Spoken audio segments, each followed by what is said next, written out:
June 2nd, 1942, 03:11 a.m. The Mediterranean Sea, pitch black, silent, unnervingly calm. The moon hides behind a blanket of cloud, turning the water into a sheet of rippling ink.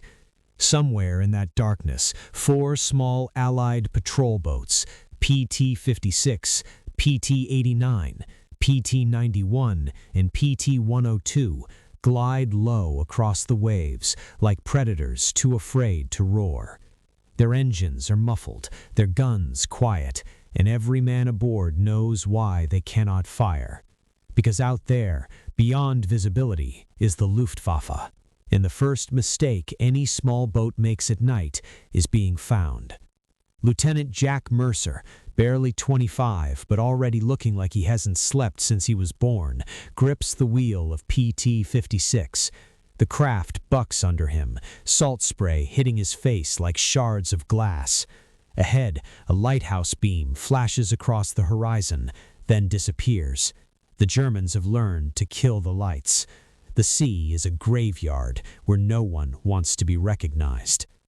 Below deck, Chief Engineer Thomas Harrow crouches beside the torpedo rack. He knows the truth. These patrol boats, mosquito boats sailors call them, are fast, but speed means nothing when the enemy attacks from the sky. A Stuka bomber doesn't ask questions, it just dives, screams, and erases you. You can almost hear it now, that wailing metal siren the Germans install underneath their wings, designed specifically to terrorize. Just the thought of it makes the men's skin crawl. Mercer whispers into the headset. Radar sweep negative, still clear. Silence follows. Then a voice crackles back. Doesn't matter, they'll find us. Because they always do. These boats were built for ambush, for hit-and-run strikes, for slipping into harbors and stabbing the enemy before they even know they've been wounded. But against aircraft, they're helpless, a target, a joke. Sailors mutter a bitter phrase under their breath. You die before you even hear them. And in that moment, somewhere above the clouds, a German reconnaissance plane is already circling, watching, hunting, reporting. Aboard PT-89, radioman Ellis Turner looks at his captain with terror quietly blooming behind his eyes. Sir, how long until they... He doesn't finish, because he doesn't need to. At 03:22 a.m., the first sound arrives, faint, distant, but unmistakable. Engines, multiple, growing louder. The men freeze. Mercer grips the wheel harder. Harrow closes his eyes, whispering a prayer to a god he hasn't spoken to in years. And then, contact, northeast, 5 incoming. The Luftwaffe has found them. Spotlights cut through the sky like white blades, slicing open the clouds. Stuka bombers and B-flying boats begin their approach, lining up the patrol boats like toys scattered on a nursery floor. There is no mercy coming. Full speed! Full speed! Mercer roars. Engines scream. The hull lifts. Waves break violently against the bow. But everyone knows they cannot outrun aircraft. They can only delay death. Harrow kicks open the engine compartment and stares at the canvas tarp covering the torpedo mounts, knowing something the others don't. Knowing a secret he's carried like a splinter under the skin for weeks. He has been working on something. Quietly, unofficially. Something insane. Something no one asked him to build. A weapon. A fantasy. A way to fight the sky. Because Harrow watched his brother die last month, burned alive inside a patrol boat set aflame by a single German bomb. And while others prayed and cursed, Harrow did the only thing his mind allowed. He engineered. And now, as enemy shadows fall across the water, Harrow grips a wrench, tears off the tarp, and what he reveals doesn't look like anything a patrol boat should ever carry. A crude launch tube, carved and welded from scrap steel, a gutted aircraft rocket rigged like a torpedo mortar hybrid. It sits angled at the sky. Not for the sea, not for ships, for aircraft. His captain stares. What in God's name is that? Harrow answers without looking up. voice trembling but determined. "A wingless warplane." Silence. Then a scream of dissent. A Stuka falls out of the clouds, nose angled down, ready to split PT-56 in half. Harrow doesn't wait for orders. He slams the ignition. A roar explodes across the deck, a column of fire shooting skyward, and for the first time in history, a patrol boat fires upward. The rocket punches into the dark like a meteor, straight towards the incoming Stuka. Mercer watches, eyes wide, lungs frozen between breaths. The men stare as if witnessing something impossible, because what they just saw was not a torpedo, not artillery, it was evolution. The rocket vanishes into the cloud layer. Then, a flash, a sound like a thunderclap, a shadow falling from the heavens in flaming pieces. The German plane is gone. No one speaks, no one moves, because in the space of 5 seconds, helpless prey became predators. And the question that hangs in the salty Mediterranean air is simple. If one mad engineer, working alone in the steel coffin on the sea, just built a weapon to shoot down the Luftwaffe, what happens when the U.S. Navy approves it? Dawn breaks slowly, like a bruise spreading across the sky. The battle is over, but the shock is not. PT-56 limps back toward Alexandria Naval Base, hull peppered with shrapnel, men stunned into silence. The deck still smells of burning fuel and scorched steel, where Harrow's improvised rocket launcher tore itself into history. Mercer stands at the bow, staring at the pink horizon. He has replayed the moment 1,000 times already. The rocket erupting upward, the Stuka bursting open like a dying star. The men whisper, as if afraid they might wake from a dream.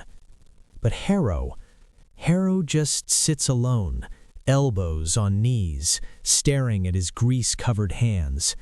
He built something that shouldn't exist, and now he doesn't know who he is. A hero? Or a man who broke a law of war? Because inventing without authorization is a crime, a court-martial offense. He knows it. When the patrol boats dock, officers swarm the pier, medics, mechanics, intelligence analysts. Then comes Commander William Roth, tall, immaculately uniformed, a man whose medals shine so brightly they look forged from arrogance. "What have you done to my boats?" he snarls the moment he spots the welded contraption bolted to PT-56's deck. Mercer opens his mouth. Harrow steps in front of him. "I did it, sir." Roth's voice drops cold. "You modified Federal Navy property during wartime without clearance, without engineering authority, and risked lives using an untested—" Mercer interrupts, something no junior officer ever does. "He saved us." Roth turns, glare sharp. "One rocket does not change the sea." Harrow answers softly. "It changed the sky." Silence. Behind Roth, an unfamiliar voice speaks. Let him talk. Admiral Jonas Fairchild, Mediterranean Fleet Oversight, a man whose face seems carved from stone, known for 2 things, never raising his voice and never forgetting a good idea. He steps forward, studying Harrow like a scientist observing a new species. "Chief Harrow," he says, "walk with me." They step away from the noise, toward the end of the pier where the waves slap slowly against the wooden pillars. "Tell me what you built." Harrow swallows. His throat feels full of rust. "It's a hybrid, a rocket torpedo concept. I cannibalized a crashed RAF plane for the fuel casing, welded steel from a spare depth charge rack to angle the shot. It's crude, inefficient, likely dangerous. But sir," his voice shakes, "it worked." Fairchild looks at him. Why? A simple word, a heavy question. "My brother," Harrow whispers. "He was burned on PT-77. We never had a chance. He died staring at the sky. I wanted to make the sky bleed back." Fairchild closes his eyes, not in dismissal, but in understanding. War is not fought with bullets. It is fought with reasons. By 9:30 a.m., a classified meeting begins inside a dim strategy chamber deep beneath the base. Maps cover the walls. German flight paths, marked red, choke the Mediterranean like a net. Harrow stands before a row of commanders, engineers, skeptics with thick glasses and thicker egos. Mercer stands beside him like a shield. A projector whirs. A grainy image flashes, the Stuka falling in flame. Gasps. A curse. Then someone whispers the phrase that will echo across naval documents for months. Wingless Warplane. Fairchild takes the floor. "Gentlemen, we are losing boats faster than we can build them. Aircraft own these seas. If we cannot afford carriers, we must make the sea itself a carrier." Roth scoffs. "Sir, with all due respect, strapping rockets to wooden boats is suicide." Fairchild smiles, a dangerous, quiet smile. "So was charging Normandy." A vote is taken. Hands rise on both sides. No one breathes. Then Fairchild declares, "Approved. Operation Seahawk begins immediately." Harrow looks up, shocked. But this is only the beginning. Outside the chamber, Mercer grabs Harrow's shoulder. "You just changed the war." But Harrow shakes his head. "No, I only built a spark. They are about to build the fire." And as workers swarm PT boats, tearing out torpedo racks, installing angled rocket tubes, welding ammunition rails, a rumor spreads across the base like wildfire. Patrol boats are becoming planes, or rather, warplanes without wings. But something else is happening too, something no engineer can measure. Morale is returning. Men who spent months being hunted now sharpen tools with hunger in their eyes, because for the first time, they believe they can win. Yet every invention births a consequence, and somewhere, miles away, inside a German airfield, an intelligence officer reads a decrypted Allied message. He frowns. Rocket boats? He looks to Colonel Wilhelm Krieger, Luftwaffe tactician, a man raised to believe German skies are untouchable. Krieger laughs, a short, dismissive, venomous sound. "Let them try. Let rats build wings from trash." He tosses the intercepted message into the fire. But flames don't erase truth. And truth is this: the next time the Luftwaffe meets these boats, they won't be alone in the sky. July 14th, 1942, 22:47 hours. The moon returns, this time bright and watchful, spilling silver across the Aegean. But tonight, no patrol boat glides quietly. Tonight, they rumble. PT-56 leads the pack, her silhouette transformed. Her once smooth deck now bristles with angled rocket tubes, like the quills of some sea creature evolved for war. Ammunition crates sit strapped beneath tarps. Men stand at their stations, not hiding, not whispering, waiting. At the helm, Mercer keeps one hand on the throttle, one eye on the dark. He feels the hum of potential beneath his boots, like the deck itself is breathing. Below, Harrow checks the firing mechanisms for the 9th time. His palms are raw, cracked from 2 weeks of welding and testing. Every moment since approval has been a blur, sparks flying, late nights, drills. The men now call him something behind his back, the Skybreaker. He hates it, but part of him needs it. Tonight is the first real test, not a demonstration, not theory, combat. Contacts confirmed, a radio man whispers. German convoy, 5 supply ships escorted by 2 gunboats. Mercer nods, but he knows the real threat is not on the water. Above them, clouds drift like sleeping giants. Inside them, death waits. The engines quiet, the boats approach low, hugging the swells like shadows sliding across glass. They round the cape, and there it is, a German convoy, black shapes against a darker horizon, lanterns glowing faintly, unaware, unafraid. Harrow whispers, voice barely audible, "We strike fast, before they call for the sky." But fate never answers wishes. A beam of light suddenly slices across the sea, a watchtower searchlight catching PT-56's hull. An alarm bell rings, shrill in metallic. Then, the siren. That scream, that mechanical howl that once paralyzed them, explodes from the sky above. Stukas, falling like steel vultures. Mercer shouts, "Full speed." But this time, speed isn't escape. It's position. PT-56 tears forward, spray erupting, engines roaring like a dare thrown into the night. The other boats scatter, zigzagging, training drills becoming life. "Rocket crews, ready!" The words echo across wooden decks. Harrow takes his position, grip tightening on the handle of the ignition lever. He sees the Stukas, wings glinting, bombs dangling, diving like monsters born from cloud and thunder.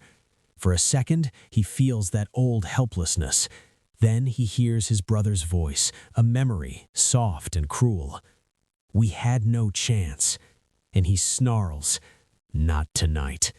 He slams the lever. The sky erupts. Flames burst from PT-56, streaks of fire arcing upward across the water like blazing javelins thrown by gods. The rockets hiss, trails glowing, slicing toward the Stukas. One misses, spiraling off into nothing. Another strikes, dead center. A Stuka flips, wings snapping like dry bone, spiraling toward the sea in a flaming death spiral. The ocean hisses as it swallows the wreckage. The second patrol boat, PT-89, fires next. Its volley is sloppy, misaligned, but still, one rocket grazes a bomber's wing. The plane limps, veers, then slams into the convoy's own supply ship, exploding into chaos. German sailors scream, searchlights flail, bullets rain.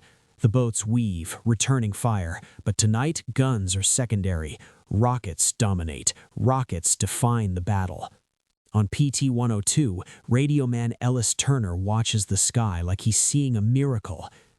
"They're falling," he whispers. "They're really falling." The Luftwaffe panics, something they have never done against wooden boats. Krieger, watching through binoculars from a command aircraft higher above, feels his confidence fracture. What is this?" he mutters. Below, PT-56 closes on the first supply ship. Mercer yells, "Fire torpedoes!" 2 torpedoes slam forward, white wakes streaking beneath the waves, and the ship erupts in orange fury. But no one on PT-56 cheers. Not yet. Because Harrow sees it, the third Stuka. Silent, descending. Bomb doors open, directly toward them. His chest tightens, his breath stops. This one will hit. He reaches for another rocket ignition, but the tube is jammed. He curses, tries to free it. It won't move. Mercer sees the incoming shadow. "Harrow!" Harrow looks up, and time seems to bend. The Stuka fills the world, wings wide, bomb poised, death certain. Unless Harrow grabs the emergency trigger, a crude side lever he welded himself, untested, violent. He slams it. Boom!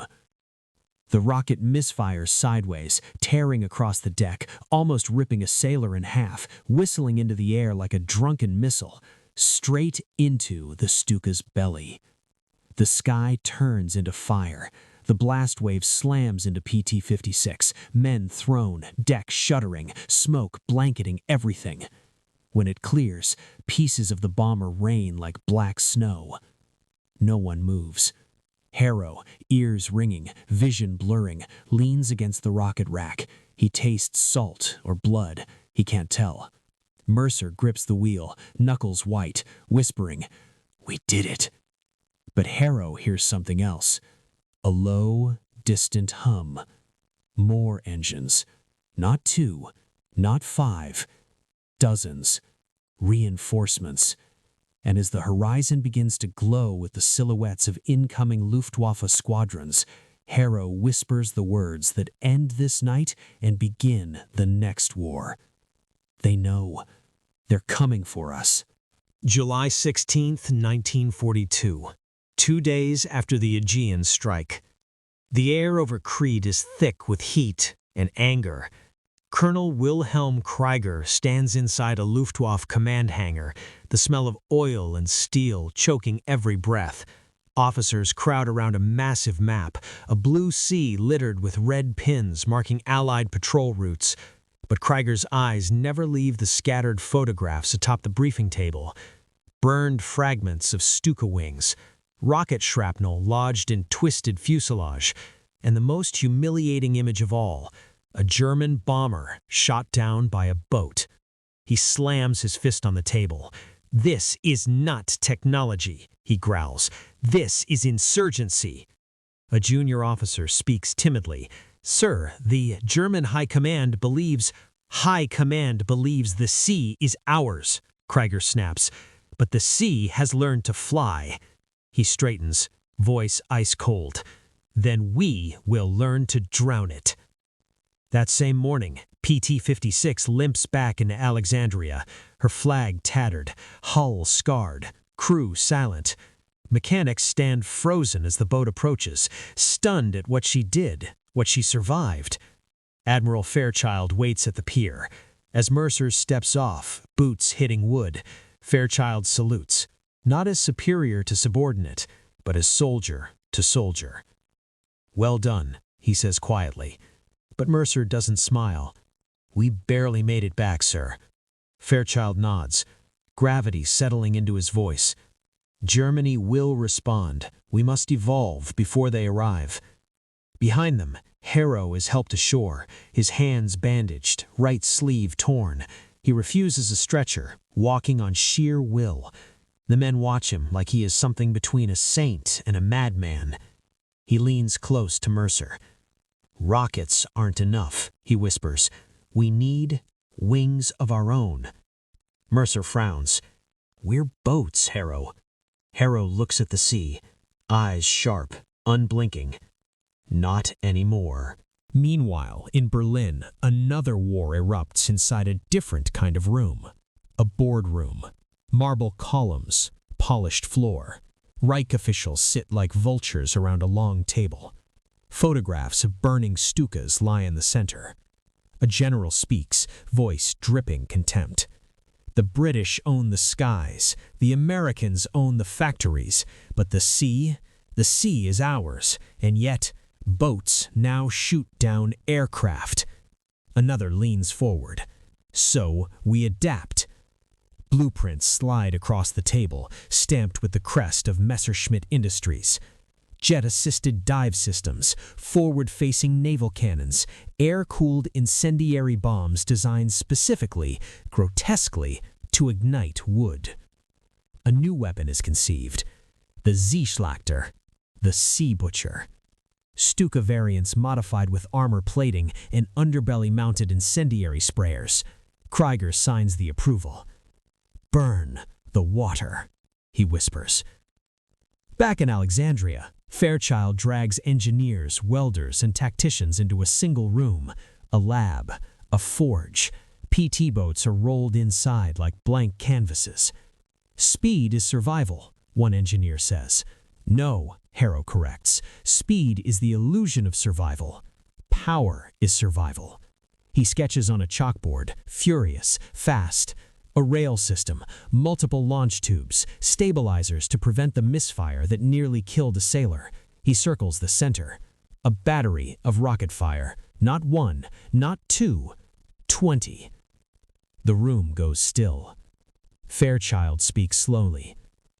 "That would turn a patrol boat into a floating artillery jet." Harrow meets his gaze. A wingless warplane. Men who doubted begin to understand. They are not modifying boats. They are changing doctrine. Then a siren. Low, slow, wrong. A lookout bursts into the room, face white. "Sir, reconnaissance reports incoming aircraft, multiple formations, estimated arrival 30 minutes. Mercer freezes. Their counterattack. Fairchild's jaw locks. No more time for plans. We deploy what we have. Harrow's heart slams in his chest. What we have isn't ready. Fairchild meets his eyes. Neither were you, and you became history. The base erupts. Men sprint. Tools fly. Rockets are slammed into racks by hands that shake from adrenaline, not fear. PT-56 is pushed back into the water, not repaired, not whole, but alive. Mercer jumps aboard. Crew to stations. Harrow stands on deck, wind ripping at his hair, blood still dried beneath his nails. He hears engines. Not theirs. Theirs. German. Dozens. Then, like metal thunder rolling in formation, they appear, black silhouettes against the sun, wings gleaming like blades. The Sea Butchers. Stukas, born again, armor-plated, fire-bellied, hungry. Mercer whispers, "What did they do to them?" Harrow tightens the final bolt on his new launcher. Exactly what we did. And the chapter closes on a single unspoken truth. Innovation ends wars, but it also escalates them. The sky is coming, and the sea is no longer silent. July 17th, 1942, 09:02 hours. The heat over Alexandria shimmers like a fever dream.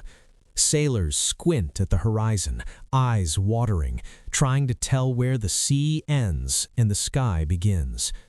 Then they hear it. Not a scream, not a roar, a choir. Dozens of Luftwaffe engines, synchronized as if the sky itself is chanting. German formations break through the haze, black crosses on silver wings, the newly born Sea Butchers. Their underbellies gleam with riveted armor, no longer vulnerable to a lucky shot. Beneath each fuselage, a tank, long and narrow, filled with something thick and deadly, incendiary gel.